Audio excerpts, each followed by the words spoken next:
Hi, everybody, and welcome to tonight's We'll Talk with Artists. My name is Martha Campbell, and I am the MFA's Exhibitions Manager. If this is your first time with us, welcome. And Maryland Federation of Art is a visual arts nonprofit, and our mission is to create meaningful connections in the community through art. One of the ways we're doing this during quarantine is to hold digital discussions like the one we all are about to have. I would like to introduce the host of our show, Will Scott. Will is an art historian with an extensive career as a photographer and the recently retired head of adult programs for the National Gallery of Art. Will is on the board of MFA's directors and is uniquely qualified to help bridge the gap between artists and the public. Our guest tonight is Edward Shmunes. Sorry, we just went over how to pronounce your last name. Shmunes. Shmunes, right? Shmunes. A photographer whose altered pieces create surreal scenes and subjects. Thank you, Martha, for that nice, concise introduction. And thank you, Ed, for agreeing to allow me to talk with you tonight. I'll just say a few more things about this series. Martha mentioned that this is something that we're doing because of the COVID crisis and the fact that we cannot open our galleries for exhibits and other events. And we found that this has been a good way to introduce member artists to fellow members who've not had a chance to meet or talk with them, at least not for this in this way, and for other members of our general audience that might be curious about knowing more about our individual artists. And the first few sessions were with people that I knew and that I had had a chance to talk to and had some idea of how they might present themselves in this format. But now we're trying to move on to acknowledge the fact that the MFA over the last 10 years has grown dramatically, more than doubled its membership overall, and added many members who are not located physically living and working here in the tri-state area around Maryland and Virginia and DC and Delaware. Ed is one of those people. Ed lives in Columbia, South Carolina. And there's, I've noticed his photography because he's been participating frequently in the last couple of years with our shows. I've been impressed by it. I just wanted to get to know Ed and why he's a photographer, why he does what he does with the medium, and thought that everyone else would appreciate knowing more about a member who is, 800 miles away and decided to join the Maryland Federation of Art. So, Ed, why don't we start by just talking briefly in whatever way you want to share with us how you became a photographer. You know, how long have you been doing this? Did you have another career and then you slid over into this? How did you prepare yourself? Anybody particularly impact your decisions as a photographer?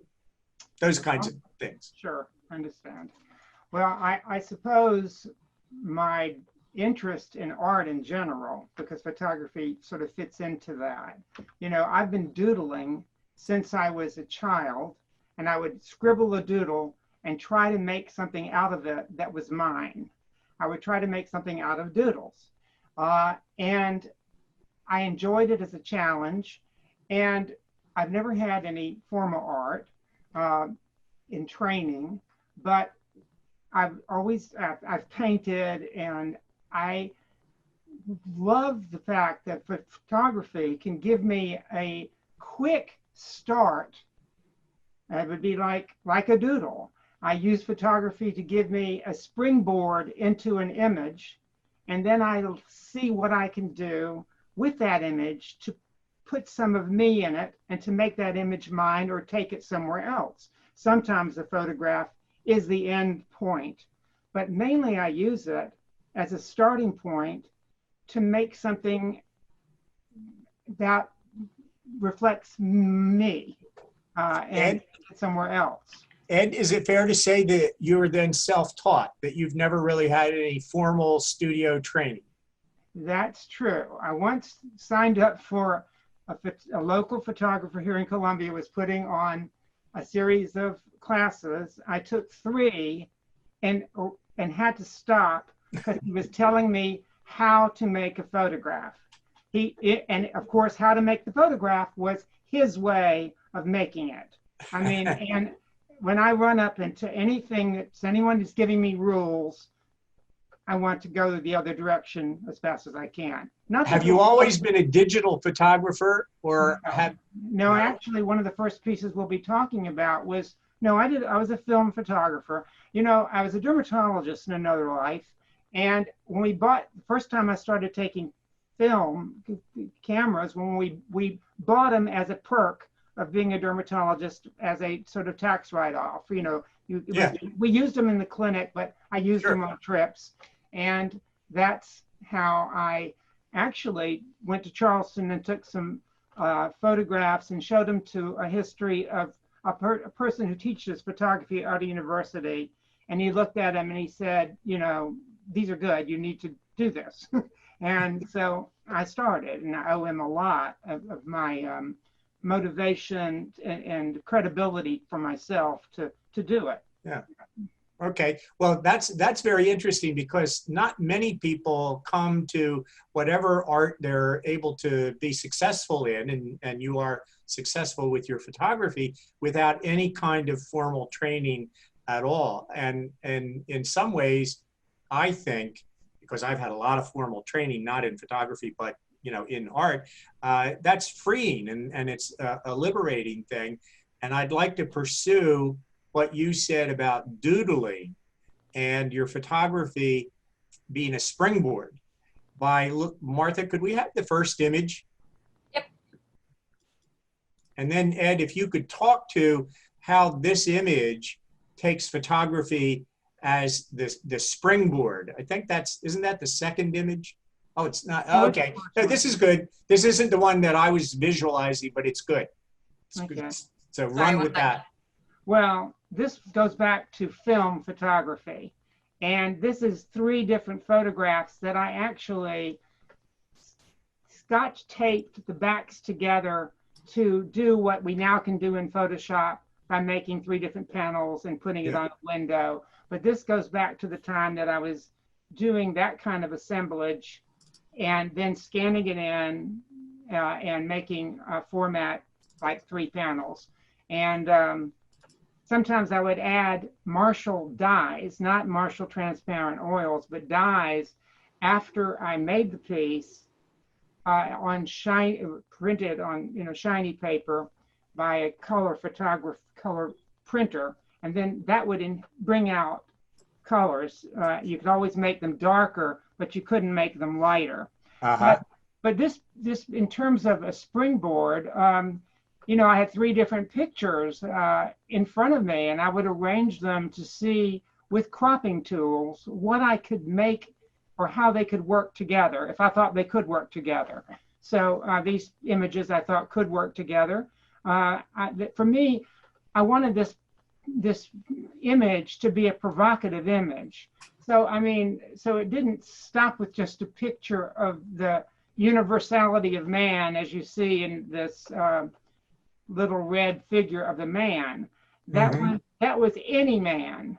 And then we have this highly individualized person who is exploring individuality in contrast to universal man that is just a silhouette and could stand for anyone. So I wanted the piece to talk about that to the viewer, the non-homogeneity of man versus the universality of man, and how our quest for individualism can, almost be unisex, as this central character suggests. It could be any man, but the limits, the striving to stand out as an individual. I wanted to bridge it with colors, and I put color strips on the buildings, simulating the same colors, red and yellow and blue, just to carry with even buildings are different and strive for, the different ways objects can present in a spectrum. Well, Ed, I'm not, so far in this series, I've not tried to interject my own critical opinions into any of the artist's work. And so I want to say that before I ask you a question that's not meant to be critical, but only because I think it, to me, is kind of an unanswered question that I hope everybody will find interesting in the way that you respond, okay? So the central image is so powerful, so strong. Why did you not present it alone? Why did you decide to bring it together? Could you talk to that a little bit? All right. Well, it certainly could exist as a central image by itself, but it wouldn't be in contrast to anything. The panel to the left of the bold image speaks to the universality of man. The red figure of a silhouetted red man is every man. So I wanted this piece to contrast the quest for individuality among humans, and so it would be a different piece. It would just be a piece about. No, I think what you said is it really helps me understand what you're reaching for as an artist. And you and I had a personal conversation just before we went live, and we were kind of talking about there's a certain way that some members of the photographic community look for single images. The single image has to do everything. And then there's another approach, which you're clearly taking, where photographic images can be brought together like this, because by bringing them together, the whole is greater than the sum of the parts, if you will. And that's a different kind of creativity, a different way of approaching the art of photography. So thanks for that response. And in the actual photograph, as I print it, the red is bolder and can stand more on its own than the central panel seems to dominate on this projection. But the reds are bolder and brighter to help it not be,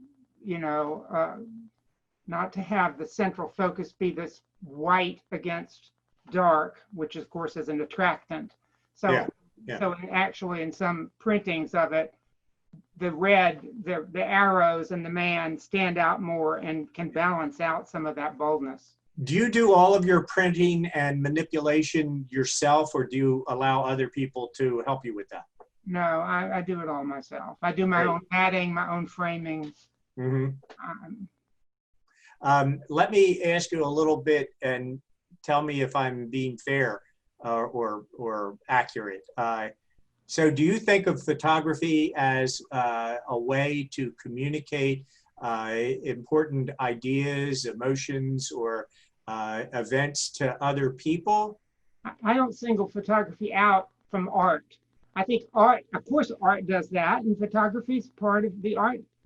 I mean, that's what art does. Yeah. So in a sense, you're not drawing back any boundaries. Photography is just part of the larger world of art. It is. It occupies a 2x2 space and follows the same rules of content and composition and light. And, what's different about it? It's taken with the camera. Okay, I consider that a different brush. It's another tool. It's another brush. I am very much an inclusionist when it comes to the role of photography in art. Didn't start out that way. Didn't start out that way, and understandably, because it was unique. And that frozen point, capturing an image in time is, of course, unique to photography and historical art and photojournalism. I mean, that's a different matter. But when it comes to, this kind of imagery, it's just another brush. Yeah, and I think what you're saying right now to me is fascinating, having looked at your webpage, your website, because I see that you're doing a variety of different things. And I'll just take up one or two subjects, although we don't necessarily have an example of what I'm thinking of that I saw on your website. But Martha, if you could put up the image of the woman who's seated by a rail fence in sort of a field of flowers. Okay. And where was that taken? Where's the field? Is that a real field or something you put together? No, that's a real field. And I'm not sure which trip I took this on, but of course she wasn't in there. So this Right. is another one. We have the panels in the first one. Well, this is another way of bringing it together, because I took this young lady who was sitting in a plaza at Trinity College in Dublin, and she had a beautiful redhead on the other end of this this bench that she's sitting on. Well, I took her and I placed her in this field. I have this field as another photograph in itself, but I wanted, of course, this is a aggressive. Well, this picture for me is one of these aggressive pictures. It's there she is. It's in your face. Deal with it. Okay. And so that's the kind of picture I wanted to, and I wanted it to be pleasure reading, because we have to, America has a discomfort in the way we deal with corpulent people. Not always, but our paradigm of beauty is pretty much not this kind of person. And this is one of these pictures where it's beauty, and we have a person who could be feeling good, who looks sort of like, the Miss Piggy character in Sesame Street. I love myself. But then, it brings up, if she didn't have the leopard skirt and the tattooing, she would be herself as she is. And it would be, you would see her when she dresses like this. And of course she could be feeling good, but this is for the viewer to decide in their head. Is she really saying, look at my window dressing and don't you come a step closer? Because that, that could be the case. And what is the case? And is she marring the beauty, or is she adding to the beauty? I want these things to. And I think this is a brilliant photograph. And I did not notice this on your website. So I'm so glad that you included it for us to look at today.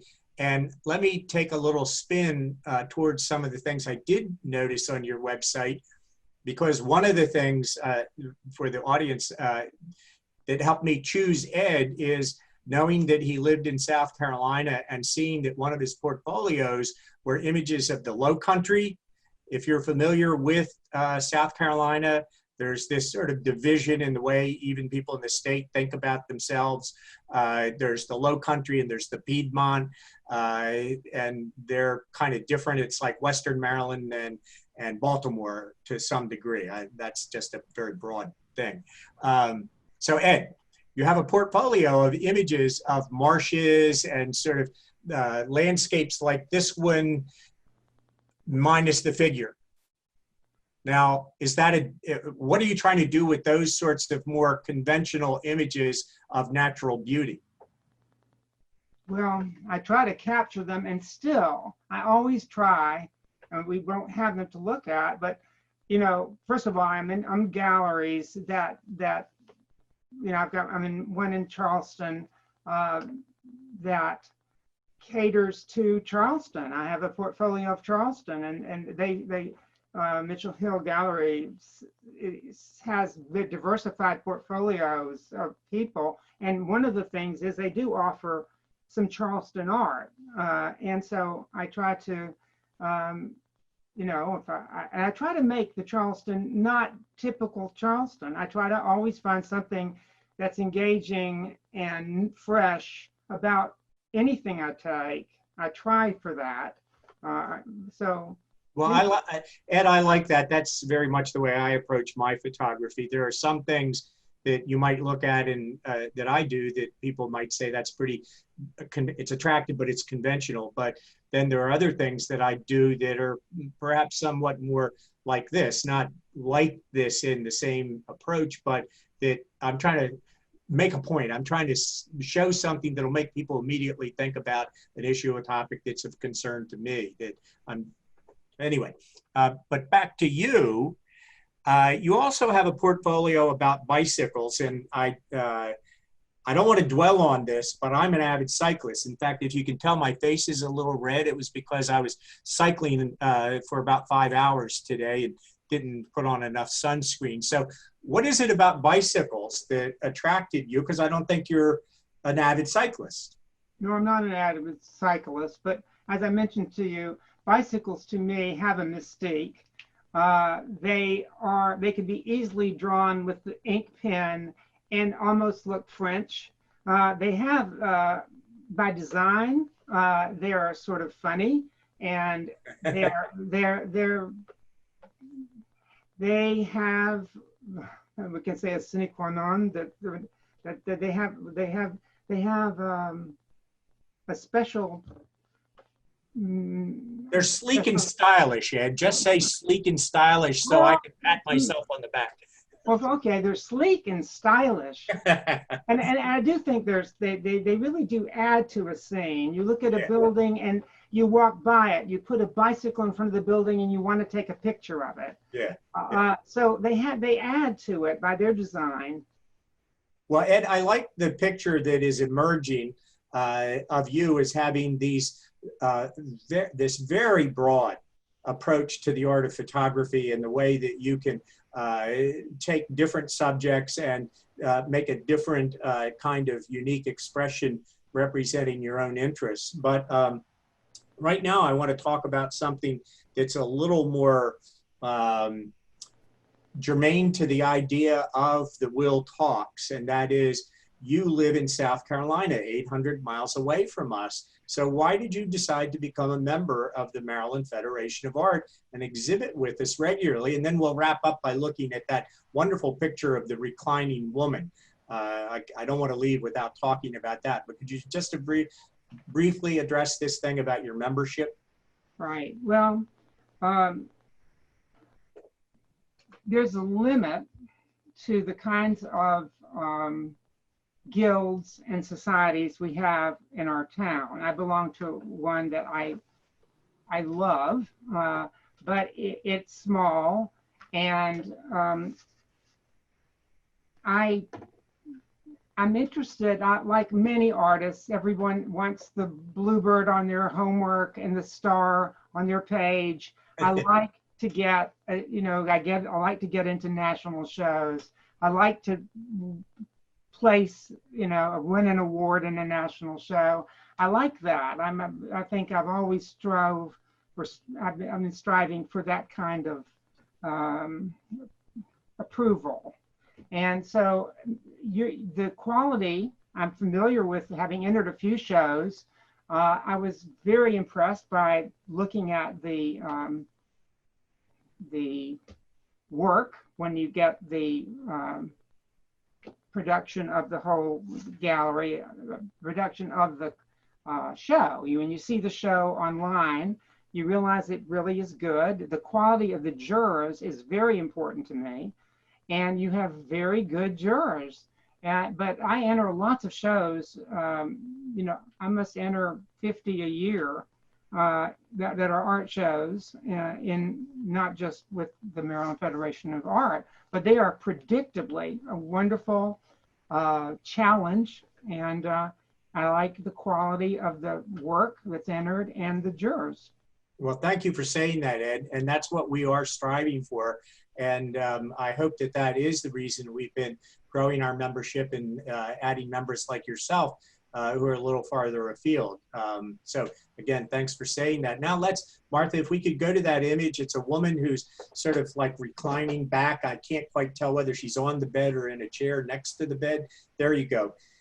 Ed, I think this is just a tremendously, well, it's one of those kind of things where I look at it as a photographer and say, I wish I'd done that. So can you tell me and the rest of the audience a little bit about how you produced it and why you did that? Well, the picture, this is, when you start taking a picture out of reality and presenting it, this could very easily be a pastel on gray paper with ink as an outline. It doesn't, it doesn't look to me necessarily like a photograph. it and I'm not interested in what it is anyway. You know, when I love I like to have pictures that push the limits and you don't really know what it is. Um, and so this picture without, the picture is a nice picture in terms of composition, and you go in with, you know, you move around this picture no matter how it's treated in terms of movement. But I always play, as I mentioned, the doodle. What can I make out of the doodle? Where can I take this? How can I play with it to make it special, to make it more me and less the reality of the picture? So I played with it. You know, there are filters, you know, a filter and the Photoshop offers many things, and I play with them. And they cannot make a picture good. They can make a picture bad. They can make it look contrived. They can destroy a good picture that you are better off leaving alone. But you know, if you like what you get, then you do something else. If you don't like it, you go back a step. And when you reach something that you like, you know you got it. You stop. Yeah. So this is just. Well, let me ask you a couple of very specific questions, and then we'll move on. The highlights across the woman's the gown or robe that she's wearing, and the highlights on the bed. Were they highlights in the original photographic image that you then intensified or brought out in some way, or did you add them entirely? I think, you know, it's hard to go back in time because I play. I don't take a record of how I do it. But I think part of it was in curves, which is where you can shift colors and it's a surprise what you get. Right. And of course, you stop when you got what you want. And part of it, I think, had to do with there's a tool that brings out the lines around objects. Yes. And so that one was used. And but talking about the piece itself, you know, I wanted to bridge romance and sensuality. Yes. And the piece, by the way it was done in reality, was a picture of my wife and at a wonderful hotel in a trip. And it was just a picture of my wife. And so, you know, trying to make it something, taking it somewhere else is something that I play with, like the doodle. It looks very French. Yes. Yeah. Somebody said it looks very French, and I agree. In fact, as an art historian, one of the burdens of being a trained art historian is you look at images like this, and eventually something will click in the back of your head that doesn't make it better or worse. It's like the game of identifying the slides on an art history test, you know, art history 101. And I'm not going to say what clicked for me, but I do want to give my opinion of what you just said in a broad way. I think you've made this into something that's very universal. Even if I knew your wife, I'm not sure I would recognize it, because you've transformed it into something that is universal about ease and relaxation and sensuality. And it's just a beautiful image, Ed, and I really congratulate you. So I think that this has been a very lively conversation. And is there anything you want to add as sort of a summary to leave with people before we take questions? Can I ask a question about the size of this piece that we were just talking about? Oh, sure. That's What great. size? Well, the size, you know, my printer, the size is the size you print it. You know, this can be printed, you know, I guess with the camera I take and the pixelation, this is 300 dots at 300. It would probably, I've blown up things when I sell them to 32 by 40 would be the size of the piece, with and the mat would probably be 5 inches, and the frame could probably be another 2 or 3. So the image would be in the center of that. So I just know that I don't usually lose quality and this would probably be even better at blowing up because it's Yeah. not reality. And if it's not reality, your eye could accept it better. Yeah, I would agree with you, Ed. I think this could be large. Oh yeah, it could be, and so the image, is on the hard drive, and you can blow it up as big as it can take blowing up, but it certainly can be quite big enough for a 32 by 40 piece, easy. So do you want to say anything in summary, or you don't have to? It's just that I thought we have a minute or two here if you want to do that. I can't think of anything to say. It's just Okay. For me, photography is play. It's play. I look forward to, I go on many trips and I take every piece, every picture I take, I look at, obviously the picture said, take me. And so if you took it, it's worth looking at it. And sometimes there'll be one corner of it is what you really want, a corner you didn't even know existed. Yeah. I think that if you've taken pictures on trips or whatever, you really ought to look at why you took it and see what's there.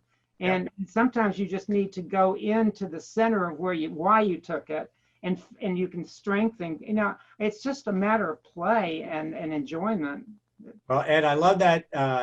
You've said it many times, and I really see it manifested in your work, that sense of play, in the sense of being spontaneous and finding what's there, even if you didn't recognize it was there originally. So that's just, I'm going to think about that as I look at the photographs I took today. Questions? Ed is being very modest. Yeah, am I on? I'm sorry. Yeah, Ed, I mean, Alan. Yes, I'm Alan. Yeah. I'm also broadcasting from Columbia, South Carolina. And I've had the privilege of spending many hours with Ed, talking photography. I've been in his home. I've looked at his photographs, and what you're seeing here is just the tip of the iceberg. He has many, many, many creative pieces. And we've debated and argued and so forth. Is it art? Is it not art? Whatever. But he is an artist, and he's highly respected as a photographer here in South Carolina. And I will not enter a show unless I let him critique my piece. He has a wonderful eye, and his judgment is usually spot on. His basement, I don't know how to describe it other than it's a framing shop. He has more stuff in his basement than you would find in many typical framing shops, from mats to frame samples, you name it. He's very generous with his time in terms of helping me get my works framed. So you have a wonderful artist here. He speaks very highly of this organization, and I'm glad other people are getting a chance to hear him. Well, thanks, Alan, and I hope maybe you'll submit your work sometime to our competitions. And it's very good. Okay. I might add. Maurice, you need to be unmuted. Maurice? Yeah. Okay, there you go. I'm unmuted now. Well, a bunch of things. First, I admire the fact that you do all this stuff yourself and you're submitting to a lot of places. Okay, I'm 89 and I still do everything myself because I don't make enough money out of it to have somebody do everything for me. Now, I presume the photograph of your wife was a digital photograph to begin with. I would like to see the end work that you have and what you started with. Even though I've photographed with a pretty good point and shoot digital camera, my original experience with photography was black and white. And I will tell you something, I miss the smell of the dark room. And I mean, it's a big shame. I've got family photographs that go back to the 1880s, okay? I wonder, all the stuff that you have on your computer, will it be accessible 20 years from now? I have stuff on floppies from 25, 30 years ago. Yeah, good luck with that. The images are gorgeous. I'm interested how you do some of the manipulation.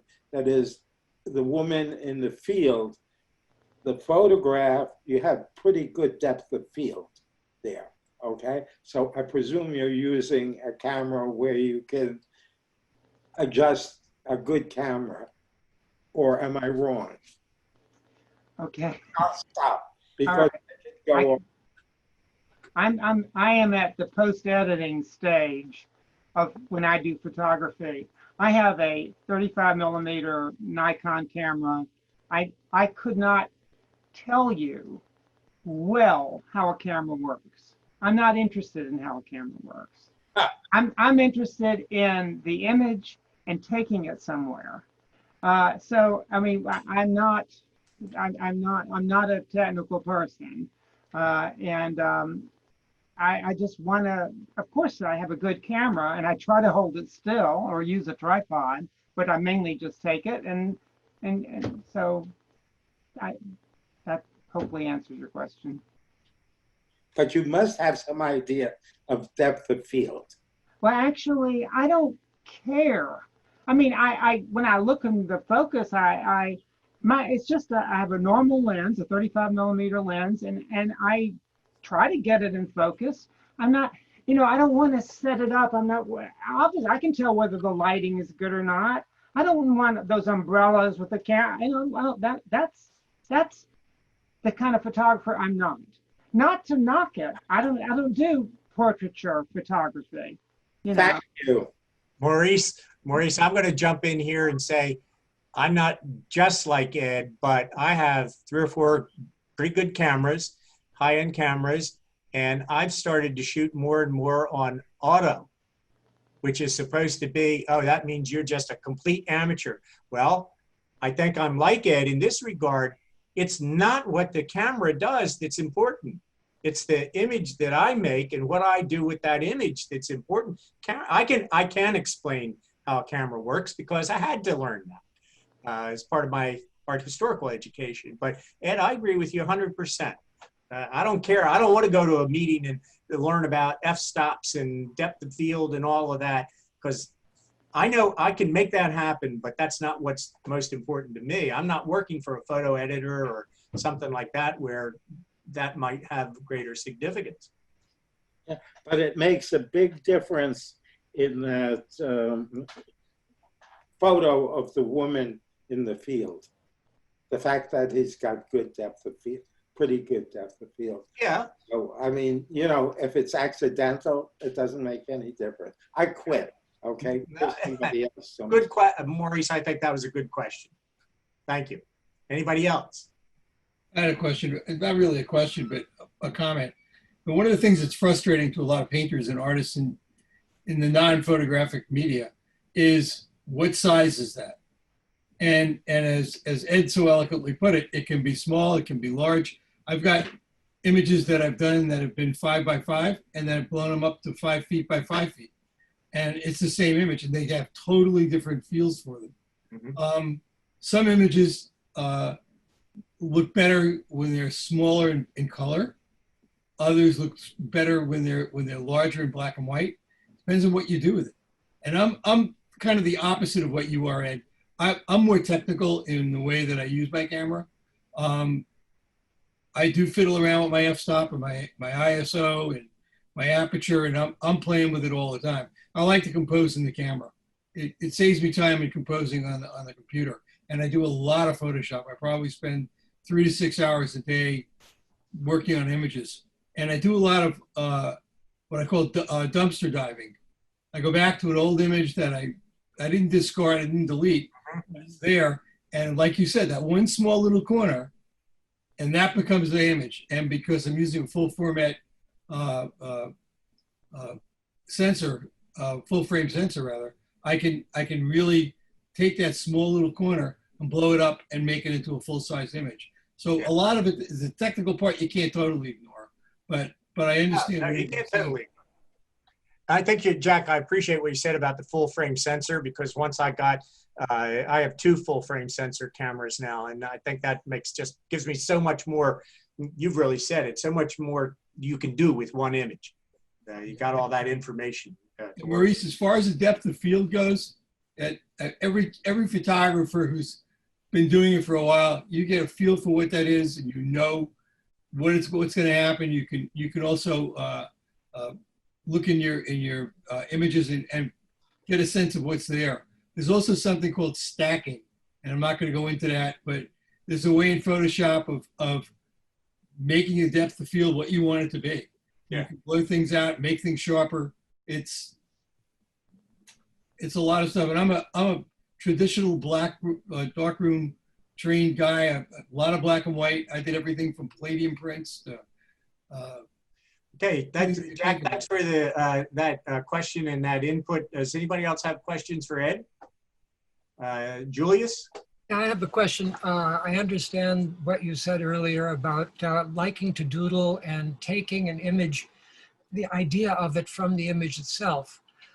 But do you have some kind of a vision or a philosophical approach to your art that drives what you do and sort of sends you in certain directions with the images that you make, the images that you see in life? Well,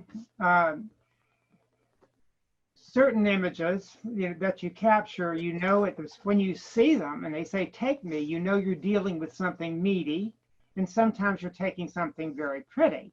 And so there are certain images that you're going to later use, or you can't wait to go back to this particular image because it stayed in your head. And when you finally get a chance to go home and work with it, you're so happy to see it again because it excited you when you took it and you knew you were onto something when you took it.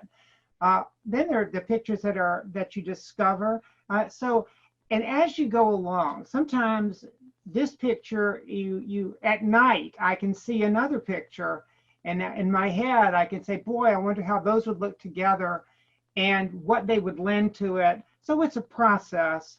It's not too premeditative, but there is some meditation going on when you have a meaty subject or a subject that lends itself to being stylized and have a meaning, brings up a subject area. I like to deal with ethics, dilemmas, morals. I like it to have some meatiness to it. So sometimes I'm attracted to that kind of subject matter anyway. So I take it and I'm already heading in that direction versus another thing. It may offer none of that. It may just be an interesting pattern that you're later going to store to use if you need a pattern background. So there depends upon what you're discovering. And when you go out shooting, are you specifically looking for a particular image, or is it just serendipity and then you take that image and you say, that's what I want? Okay. I believe in take me. Things scream out, take me. So I've been driving and I have to take things with my iPhones because it just, I can't, I have to turn around the block and go back because it just yelled, take me. So when I'm going on trips, you already have the exotic because it's not in your own backyard. So you're already tuned to see things that you maybe would miss in your own neighborhood. But, I don't have any problem hearing an object shout or a person shout, take me. It's as loud as a spoken voice. So Ed, never say to yourself, today I'm going to go take pictures of clouds or old ladies that I see on the street, or you never go out and say there's something I'm going to do today. Do you ever do that? Well, sometimes I might say I'm going to the farmer's market to see what they have. Yeah. And I've always loved the ingenuity of the person who has to put together the onions to display, or the, I mean, or the window dressers. Yeah. I mean, such creativity and talent can be stolen from a window, you know, and used. I mean, the mannequin on that very first person, the unisex mannequin, was a mannequin in a window. I took the top half of his head, but I mean, so when you got that kind of an imagery, you already know that that's something very special and unique, and might lend a unique subject matter to whatever you're going to do with it, because it's such a strong creative image to begin with. Okay, anybody else out there that has questions for Ed? I was going to add that I think Ed's approach to photography is a lot different than many of us. At least Yes. I'm thinking about the wonderful photograph. I think it's called Pleasure Woman, the first one we had on, or the second one, where the woman is in the field. Yeah. I would have gone out to the field and tried to make a nicely composed and exposed pictures of the field, and that would have been it. But Ed is different. He thinks differently. He says, now what can I do with this? Yeah. And he took this picture of a woman from I don't know where and wonderfully moved it over and put it in the field. Yeah. I, one, don't have the skill to do that. And secondly, I probably wouldn't have thought to do that. But that's just the way his creative mind works. Alan, I really appreciate that comment, because that is an image that has made me think since I first saw it a little while ago. And I think I might try some things like that, Ed. Be my guest. Okay. And I appreciate that. And I might say, it was nice of Alan to say that. He's quite a photographer himself. I wish you could see his work as well. Alan. Alan, do you have a website? I do, yeah. Maybe you'll share it with me through the MFA? I will, yes. Thank you. Thank you. Okay. All right. We've been going here for about 45 or 50 minutes. And Ed, I really thank you. You've been a very lively guest and given us all a lot to think about. So thanks for being a member, and thanks for sharing your work with us tonight and in our exhibitions. And I hope someday we'll meet face to face. I would like that. Thank you. Thanks for having me. Thanks all of you for tuning in today. All right. Good night.